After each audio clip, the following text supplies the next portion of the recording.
Good evening, dear colleagues. I'm presenting our research topic, which is results-oriented scheduling for mobile platforms. Here is a brief overview of our presentation. At the beginning, I will outline power management problem in mobile phones. Then I will continue with current approach to power consumption done by research and industry-leading people. Then I will introduce our results-oriented approach to mobile application scheduling and will familiarize you with our results and future work. At the end of the presentations, you are welcome to ask questions. At the beginning, I will give a quick overview of advantages of mobile devices. Probably most of you have smartphones, and as you know, they have small handheld factor. They have app stores, and they have huge developer support. And they benefit from permanent internet connection. And Gartner Incorporation predict that by year 2015, the sales of mobile phones will be more than 1 billion units. At the same time, mobile devices still have disadvantages. At first is short battery life. They also quite pricey, and they have limited computing resources. I will concentrate on short battery life problem.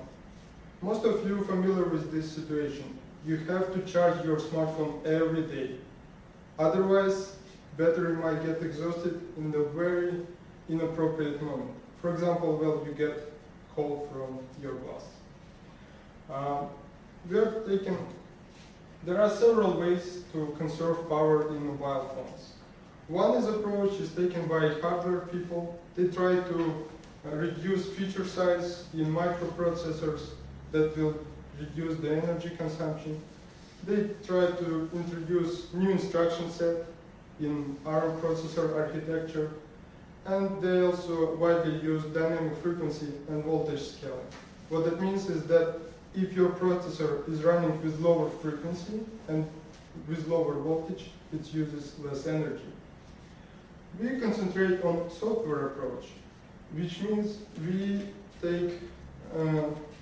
start on the operating system level. We try to change power management and process scheduling service and memory control. As an example of widely used system, we took Android operating system. Android operating system has a big advantages.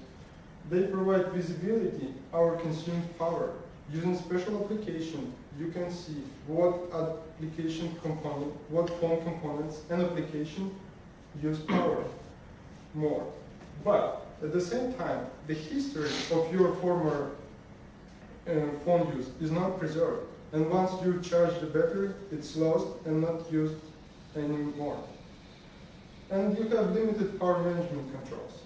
All you can do is change screen brightness, or for example, try to turn on the Wi-Fi connect modem another, or GPS.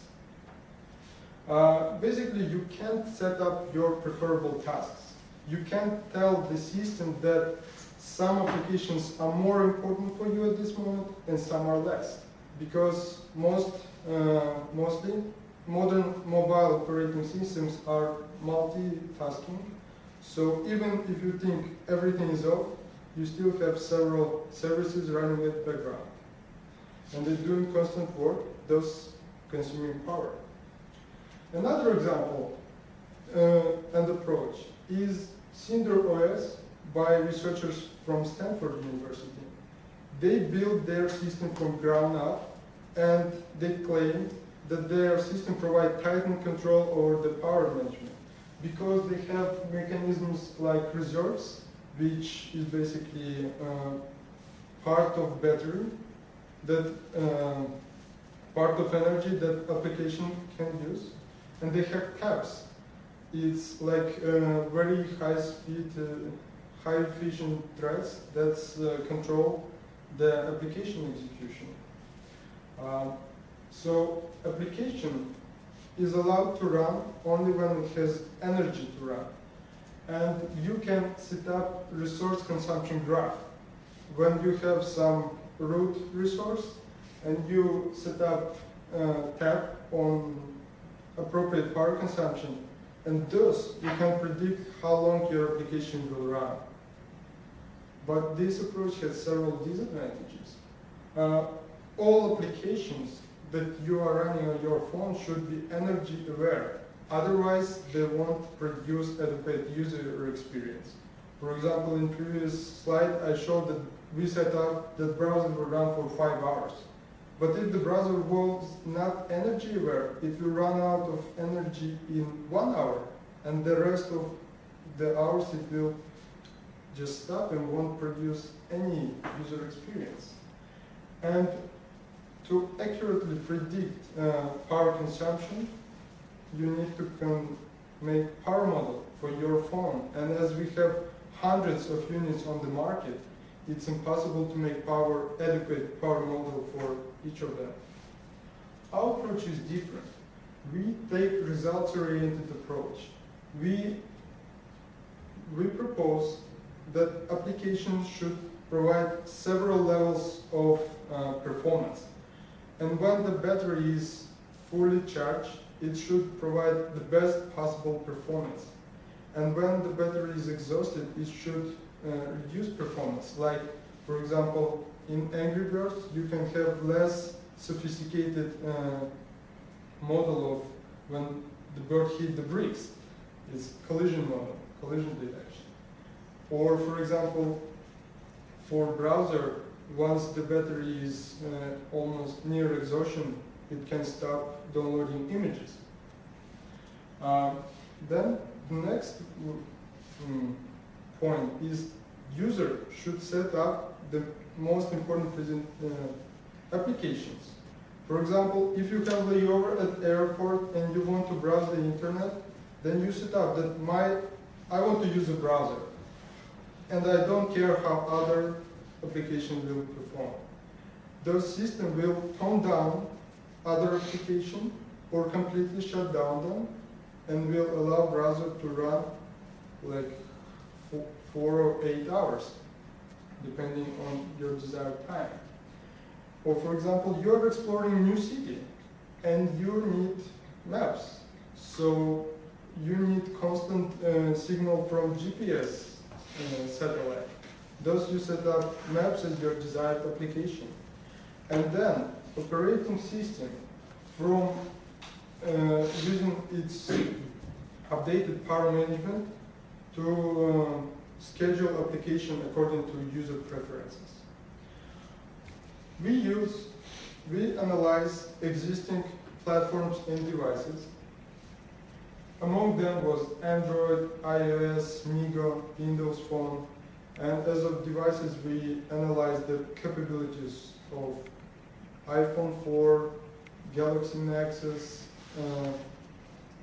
Nexus S, and we stopped on Android operating system and Android devices. They have an Android operating system has an advantage that it's open source, thus we can, and it's widely adopted in the industry. Among around 50% of smartphones on our planet are running Android operating system. Thus, our research has potentially has big impact. And we still deciding on what Android device we'll use.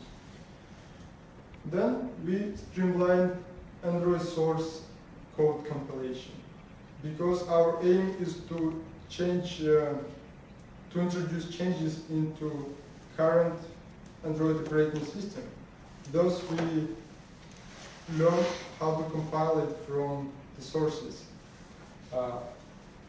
And our future work is that we have to decide what set of applications we should choose. What applications are mostly used, like what types of applications are used by users, and how we can tone them up and down. Also, we need to implement our own version, compile our own kernel or our version of Android, and then upload into device.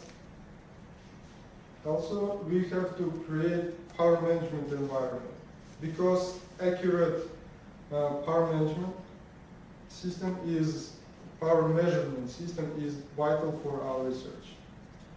So, in conclusion, I want to say that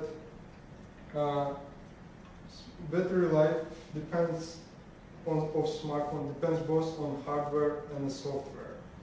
And using software techniques, we can control power spent by devices, and we can provide adequate experience to the user. Thank you for your attention.